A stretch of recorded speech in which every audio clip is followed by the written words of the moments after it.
Olá, querido irmão, querida irmã, estimado ouvinte. Pela graça de Deus, estamos aqui para o estudo de mais uma lição. Vamos orar. Querido Deus, eterno Pai, na Tua presença nós nos encontramos. Te agradecemos, Senhor, pelo dom da vida e pela misericórdia revelada a cada um de nós no sacrifício de Cristo em nosso favor. Neste momento, te pedimos que continue conosco, que o Espírito Santo ilumine as nossas mentes para que possamos compreender a Tua palavra. Perdoe os nossos pecados, nós te pedimos em nome de Jesus. A lição de hoje, um tema muito importante, valorizando a misericórdia de Deus. Oséias capítulo 13, verso 9.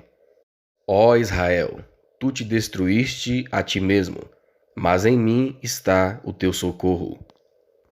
O grande conflito, página 36.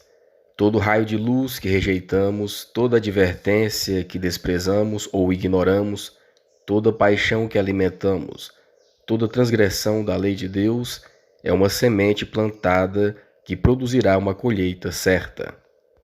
Nós vemos aqui então, irmãos, a misericórdia divina como o último e constante apelo de Deus a um povo que insiste em se afastar, mas ainda é amado por Deus.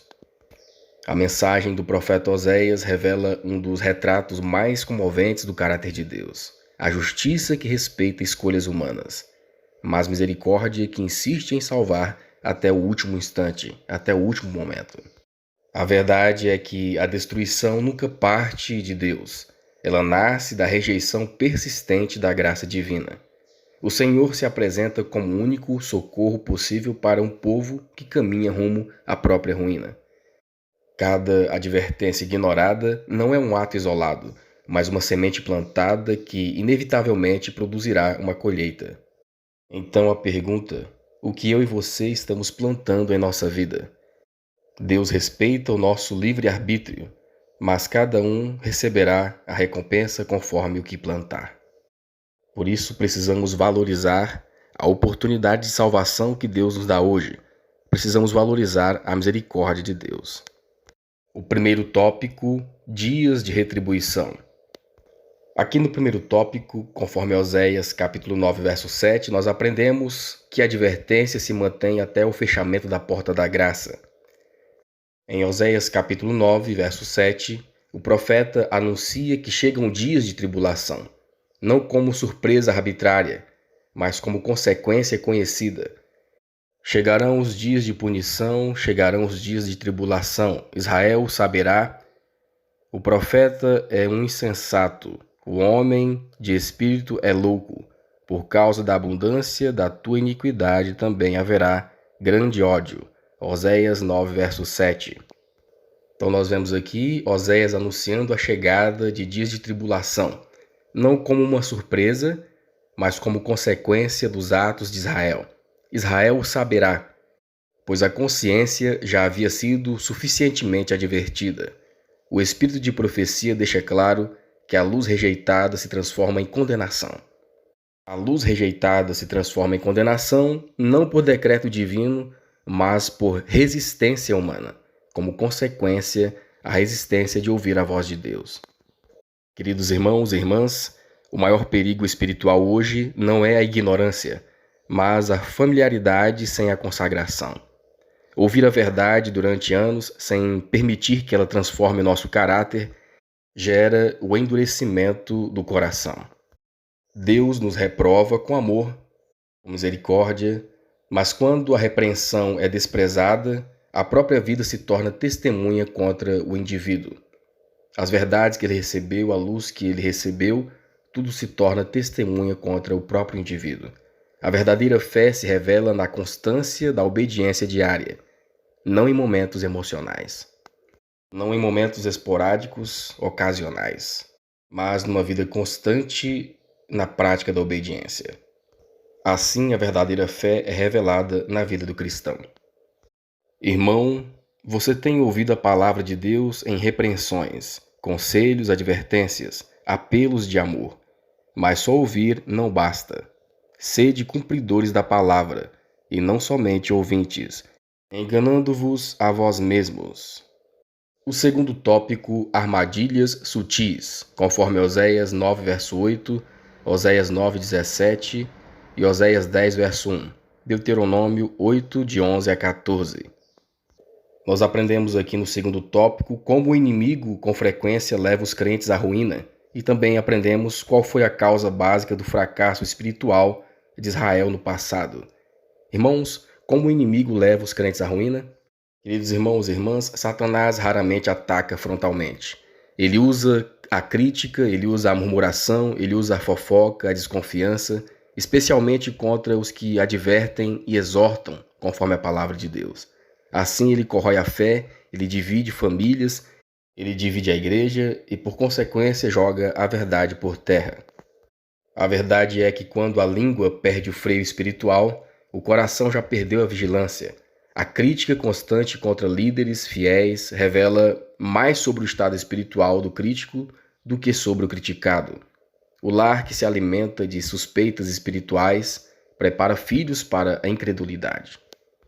A disposição para fofocar e falar mal é uma das ferramentas especiais de Satanás para semear discórdia e conflito, separar amigos e drenar a fé de muitos na genuinidade de nossas crenças. Irmãos e irmãs têm uma disposição enorme para falar dos defeitos e erros que acham existir nos outros, especialmente aqueles que pregam fielmente as mensagens de repreensão e advertências vindas de Deus.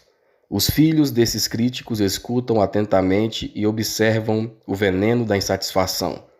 Em sua cegueira, os pais fecham os condutos pelos quais o coração de seus filhos poderia ser alcançado. E nós aprendemos mais aqui qual foi a causa do fracasso de Israel, conforme Oséias 10, verso 1 e Deuteronômio 8, de 11 a 14. Guarda-te que não te esqueças do Senhor teu Deus, deixando de guardar os seus mandamentos e os seus juízos e os seus estatutos que hoje te ordeno, para não suceder que, havendo tu comido e fores farto, e havendo edificado boas casas, e habitando-as, e se tiverem aumentado os teus gados e os teus rebanhos, e se acrescentar a prata e o ouro, e se multiplicar tudo quanto tens, se eleve o teu coração e te esqueças do Senhor teu Deus, que te tirou da terra do Egito, da casa da servidão. A causa do fracasso de Israel, irmãos, prosperidade sem gratidão. Israel transformou bênçãos em ídolos e privilégios em exaltação própria. Israel se esqueceu da missão e substituiu a espiritualidade viva por ritos vazios. A verdade é que quando a religião se reduz a regras sem relacionamento com Deus, perde-se o poder de transformar e o poder de testemunhar.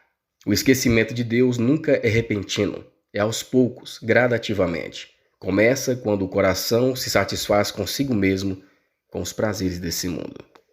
O terceiro tópico, amaciando o solo, conforme Oséias 10, verso 12. Tiago 4, verso 8 e Oséias 11, de 1 a 4. Aqui no terceiro tópico, nós aprendemos o apelo que Deus faz ao seu povo quando esse se torna espiritualmente insensível. E também aprendemos como Deus revela o seu terno amor para com seu povo, estendendo-nos a mão mesmo quando nós nos afastamos dele. Em primeiro lugar, nós vemos aqui o apelo de Deus ao coração endurecido. O apelo que Deus faz ao seu povo quando se torna espiritualmente insensível.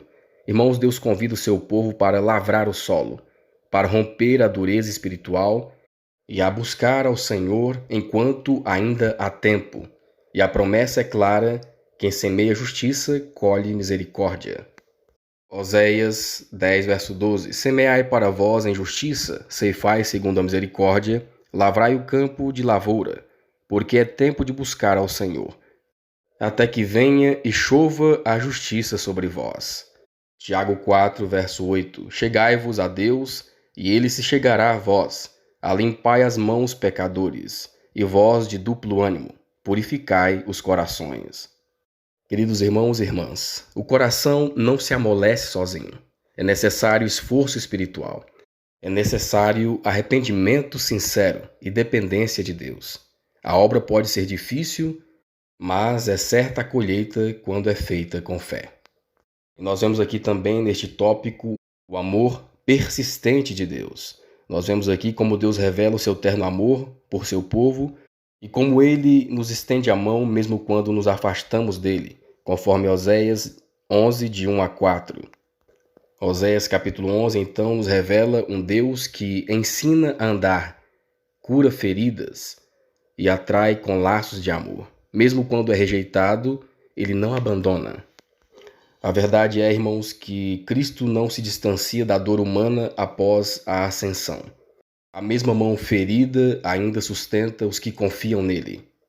Só se perde nesta vida quem escolhe abandonar o Salvador. Nenhuma dor passa despercebida aos olhos de Deus. Temos um auxiliador infalível em todas as nossas provações. Ele não nos abandona para lutarmos contra a tentação, combater o mal e, por fim, desmaiarmos sob o peso dos fardos e da dor. Embora esteja invisível para nós, o ouvido da fé pode ouvir sua voz dizendo: não temas, estou contigo. O quarto tópico, deixa este ano. Conforme Oséias capítulo 11, versos 7 a 9, Lucas 13, de 6 a 9, Oséias 12, 10 e 13, Amós 3, verso 7 e Oséias 13, de 4 a 9 e Oséias 14, verso 1. Nós aprendemos aqui neste tópico o que ilustra a profundidade da misericórdia de Deus e também nós aprendemos aqui neste tópico por que Deus usa profetas e qual é a importância deles para a restauração espiritual. Oséias 11, 7 a 9. Porque o meu povo é inclinado a desviar-se de mim. Ainda que chamam ao Altíssimo, nenhum deles o exalta. Lucas 13, de 6 a 9. E dizia esta parábola: um certo homem tinha uma figueira plantada na sua vinha e foi procurar nela fruto, não o achando. E disse ao vinhateiro: eis que há 3 anos venho procurar fruto nesta figueira e não o acho.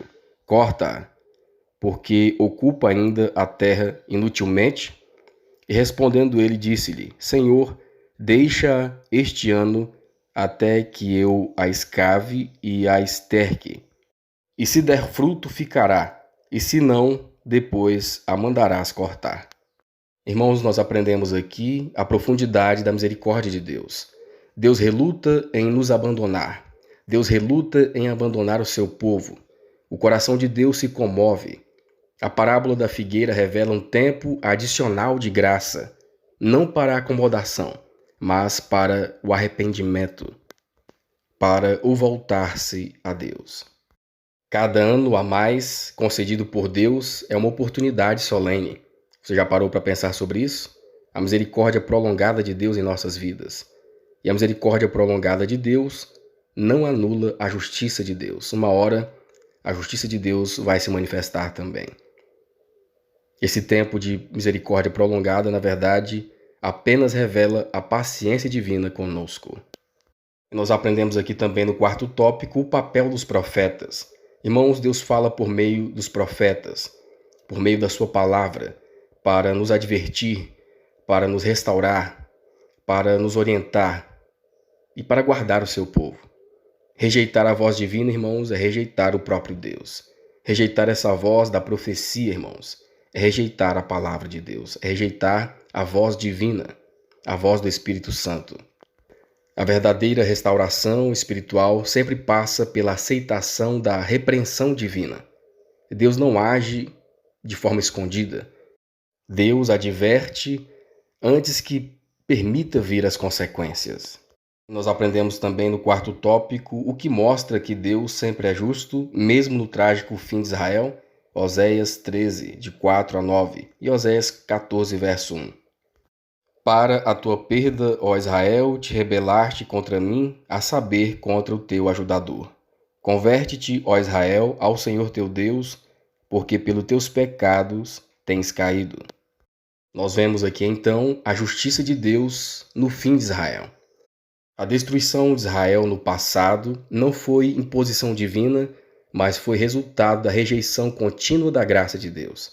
Quando Deus retira a sua graça, irmãos, quando Deus retira a sua proteção, o ser humano colhe então aquilo que ele mesmo plantou, aquilo que ele mesmo semeou. A verdade é que Deus não é o autor do sofrimento, mas ele limita o mal que o próprio homem está plantando. Fora da proteção de Deus, o homem fica à mercê do inimigo de Deus, o inimigo que ele mesmo escolheu servir. O quinto tópico, seco ou florescente. Nós aprendemos aqui no quinto tópico, conforme Mateus 21, 19 e 20, como Jesus ilustrou o destino do seu povo como nação. E avistando uma figueira perto do caminho, dirigiu-se a ela e não achou nela senão folhas, e disse-lhe: Nunca mais nasça fruto de ti. E a figueira secou imediatamente. E os discípulos, vendo isto, maravilharam-se, dizendo: Como secou imediatamente esta figueira? Nós vemos aqui então, irmãos, a realidade do povo de Israel no passado, simbolizado então por uma figueira estéril. E a figueira simboliza uma religião cheia de aparências, mas sem frutos. Israel recebeu privilégios, recebeu honras, recebeu oportunidades, mas não compartilhou os privilégios com as outras pessoas. Não compartilhou a oportunidade das boas novas do Evangelho com as outras nações. Queridos irmãos e irmãs, a esterilidade espiritual não é falta de folhas, mas a ausência de amor, a ausência de serviço e a ausência de se empenhar na missão em salvar a humanidade. Quem não reparte as bênçãos acaba por perdê-las. Nós aprendemos aqui ainda no quinto tópico sobre a conclusão do livro de Oséias. O livro de Oséias vem dando esperança, a cura e apelando à sabedoria. Ele dá um destaque aqui na sua conclusão, conforme Oséias 14, 4, 5, 8 e 9. Eu sararei a tua infidelidade, eu voluntariamente os amarei, porque a minha ira se apartou deles. E serei para Israel como orvalho, e ele florescerá como o lírio, e lançará as suas raízes como o Líbano. Nós vemos aqui, irmãos, então, a esperança final de Oséias. O livro de Oséias termina mostrando a vontade de Deus para com seu povo. O livro termina com cura, com amor voluntário e com o crescimento espiritual. Deus aqui promete ser orvalho, Deus aqui promete ser sustento e fonte de fruto para o seu povo.